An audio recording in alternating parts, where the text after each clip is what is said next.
Kouri Richins. This is some Game of Thrones stuff. Let's get salty.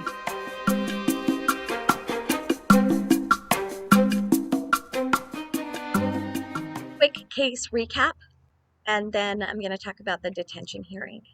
Kouri Richins allegedly poisoned her husband with a drink called a Moscow Mule. It's just an alcoholic mixed drink that's not supposed to kill you, but this one had fentanyl in it. They even have a witness saying that when she bought the fentanyl, she said, "Give me that Michael Jackson stuff." So there's always a twist, right? What's the twist? Kouri Richins is known for being a children's book author. She has 3 boys. She wrote a book about processing grief. It's called Are You With Me? She went on morning show. She went on a series of interviews and author circuit to talk about this book and why she wrote it. And she is straight up, in my opinion, this is a psychopath. Okay, so the 3 sons were sleeping. Kouri's story is that one of the kids woke up with a nightmare and she went into their room and fell asleep after making the drink. And then she got up later, found Eric Richins dead, tried to resuscitate him with CPR and called 911. She didn't perform CPR. Medical professionals have checked out Eric's body and determined that there was no attempt made at CPR until the paramedics got there. So she lied about that. And she put it in a text message to a friend that said something like, "I pumped the hell out of him," or something like that. Kouri claims that one of the boys had a nightmare and that she left to go sleep with him. And then when she came back, she found Eric early the next morning and she didn't know anything was wrong. That's what she claims.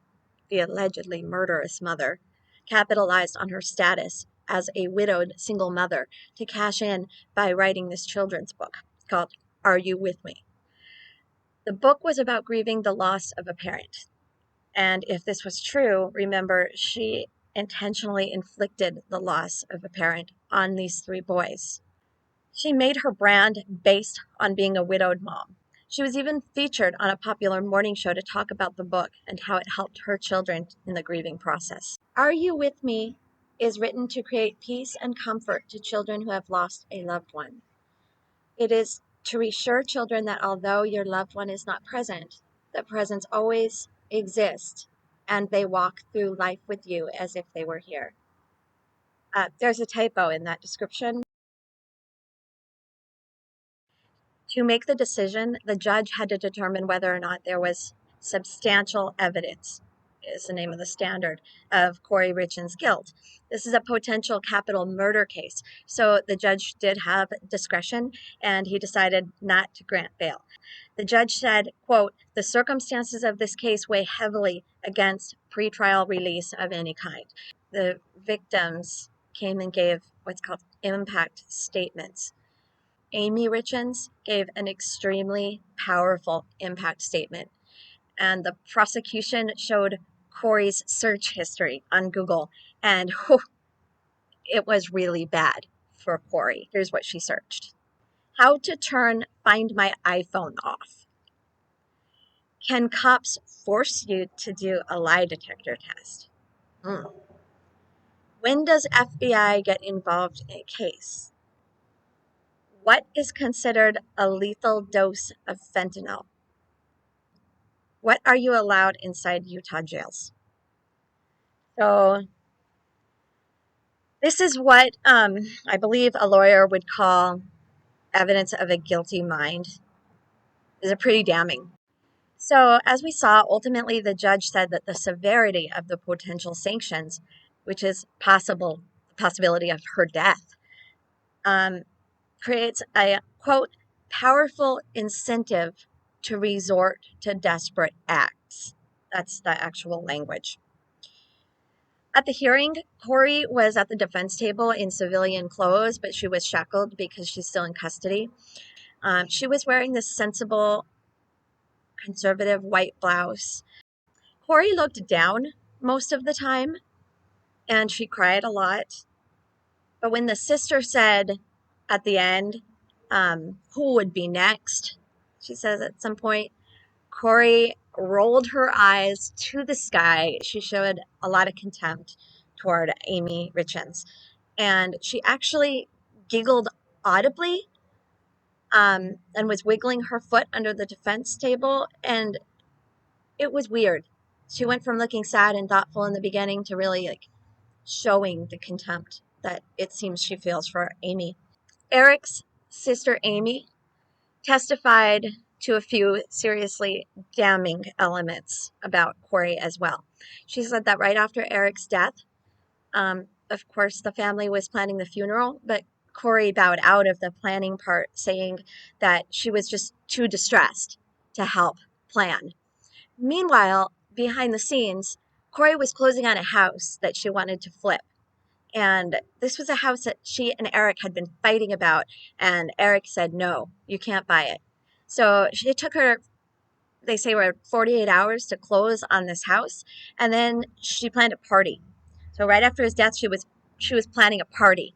And when people came to this party, a lot of them say they had no idea that Eric had just died. That's pretty psychopathic. It's pretty bad. Then we have Amy's testimony that Kouri wanted to get into I want to say a gun safe that was in, I think, the garage at the home where she lived with Eric. But she didn't have the combination or the keys, so she hired a locksmith to come out and break into it. But apparently Eric had made one of his other sisters the executor. So Amy comes out to shut down Kouri and say, hey, you're not the executor. Get out of this property. You can't make decisions about this. And according to Amy, Kouri got so upset, she hit her. Kouri attacked Amy, according to Amy, and took 4 people, she said, to pull Kouri off of Amy. So if this is true, this woman's got a hot ass temper. Katie is the name of Eric's other sister, who is the executor of the estate. So 4 people to pull Kouri off of Amy, holy crap, right? If this is true, that's some serious anger. And another thing that's pretty relevant is that we have apparently Eric's statements ahead of time saying that he thought she was trying to poison him. Now, I have no idea why he would go ahead and take a drink she made for him, if he thought she was trying to poison him. Finally, Eric actually changed his will. He cut Kouri out of it entirely and left everything to his sister, I think on behalf of his kids. So Katie was made the executor. And this did not make Kouri happy because, well, I guess that brings us to motive. So the supposed motive of this horrible murder, allegedly, is greed, as usual. Apparently their marriage was not doing great, and he was worth more to her dead than alive. If she were to have divorced him, there was a prenup agreement, she wouldn't get as much as she thought she would from his life insurance and the estate. It's really sad. Apparently she didn't know that she'd been cut out. Telling her maybe could have saved his life, but she doesn't seem that bright, honestly. Sorry, Kouri. So that's the update. Thanks for watching. I would love to hit 300 subscribers this week, so please like and subscribe. Check out my other videos below. I'm just getting started, but I do have some good stuff. Don't poison anyone. Watch your drinks. Stay salty.